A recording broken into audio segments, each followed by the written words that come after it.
Hello, Matt here from RetroOnly.com. Today we'll be talking about if you can play Rummikub with 5 or 6 players. Before we get to that, don't forget to like this video and subscribe to our channel. Have you ever been playing Rummikub and you wish that there was a way to play with more than 4 players? Maybe you've heard some rumors about how you can do it, but you want to make sure that the game still works if you do them. Well, in this video, we're going to talk about how you can play Rummikub with 5 or 6 players, or even more. So can you play Rummikub with 5 or 6 players? Although you can play Rummikub with 5 or 6 players, you cannot use just one Rummikub game for that many people. You will need to add a second game to yours, and then maintain the same rules you were playing with before. Adding a second game actually allows you to play with up to 8 players at one time. If you want to know more about playing Rummikub with 5 or 6 players, you'll want to keep watching the rest of this video. Is there only one Rummikub? There are actually 3 different versions of the Rummikub game known worldwide. They are American, Sabra, and International. Currently, modern Rummikub sets include only the Sabra version rules though. Rummikub was invented by Ephraim Hertzman, who was known to have made the first sets with his family in the backyard of his home. With time, Rummikub was licensed in other countries, and it became Israel's game that sold the best via export. In the year 1977, the game became a bestseller in the United States of America. Although very few people actually know this, back in the 1970s, Rummikub was actually called Rummikub.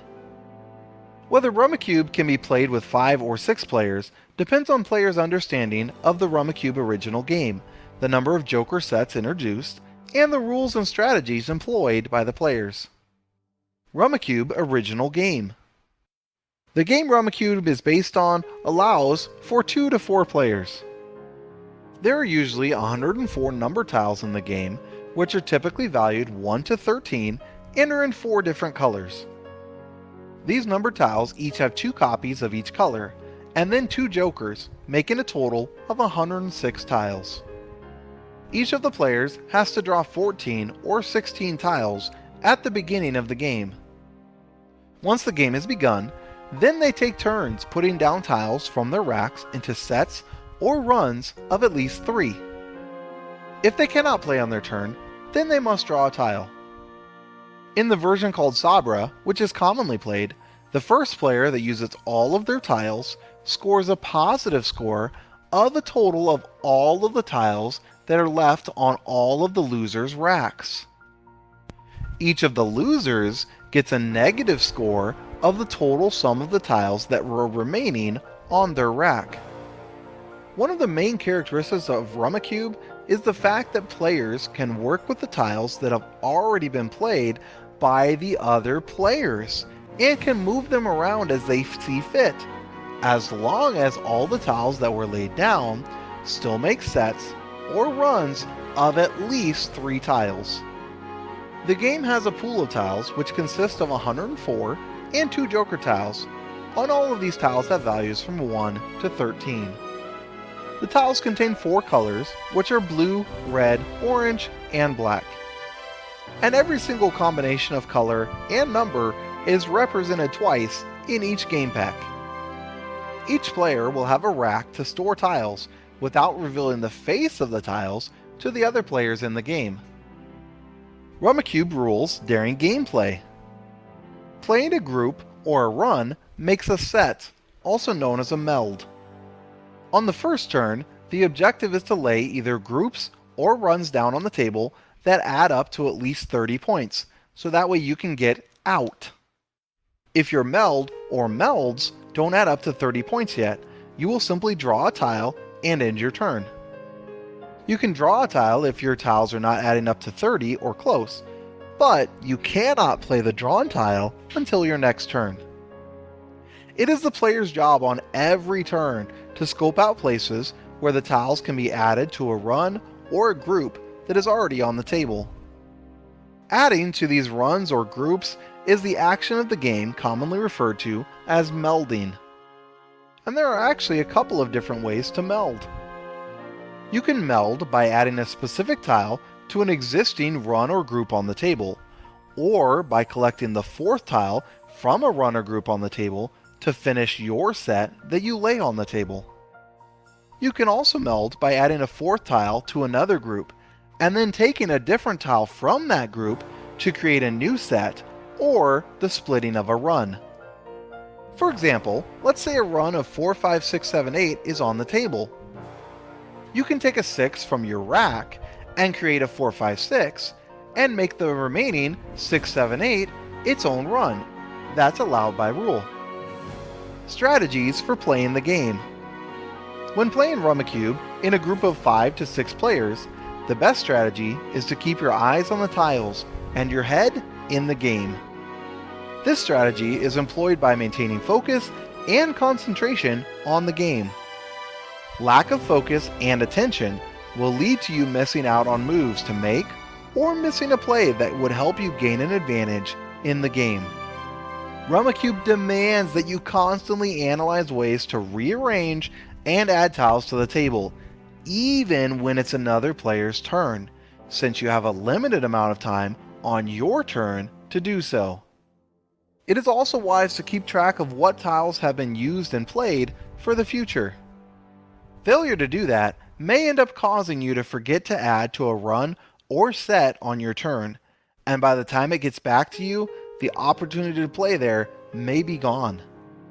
Some players also hold off on laying the fourth tile down from a group or run, which allows you to play a tile on the next turn instead of picking from the pool.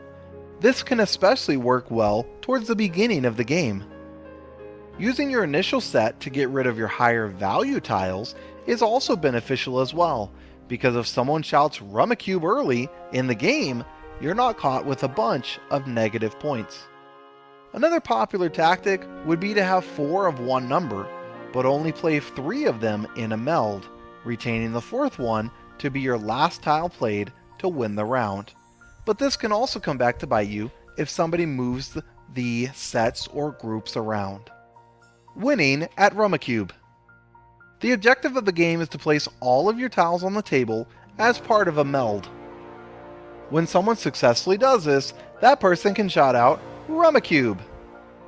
Losers will then add up the value of the tiles that they're still holding on their racks, and the score is counted as a negative of that number for their score.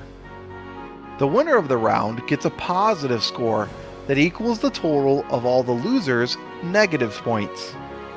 What helps when checking the figures is that the winner's score should always equal the sum of the negative scores for each round.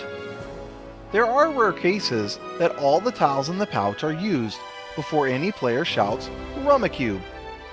When this happens, the player with the lowest point total on his rack will win the round. Playing the game with 5 to 6 players. When producing and distributing the game of Rummikub, there was an emerging issue where people all over the globe demanded to be able to play the game with more than 4 players. They even wanted to reach up to 6 players in one game. Because of this emerging trend, the production company actually developed a version of the game called Rummikub XP. Rummikub XP is a 6-player version of the Rummikub game. This version of the game contains 160 tiles, which are numbered from 1 to 13, with 4 different colors and 4 jokers. It also has 6 tile racks and rack holders to allow for the increased number of players in the game. The problem is that most people cannot find this game, as it is not made anymore. So what most people do is just buy 2 different games and put them together instead. The rules and strategies are pretty much the same, with the only difference being the increased number of tiles and racks in the game, working for up to 8 players when you use 2 Rummikub games combined. Now that you know you can play Rummikub with 5 or 6 or even up to 8 players, you can go and enjoy this amazing game with more of your family and friends. Because the rules really don't change when you play with 5 to 8 players, by adding a second game to the mix, many people are able to enjoy the game and have all of their family play at one time. If you need to buy your second Rummikub game to add to your first game, you can find the link for one in the description below. This has been Matt from RetroOnly.com. Please be sure to like and subscribe to our channel.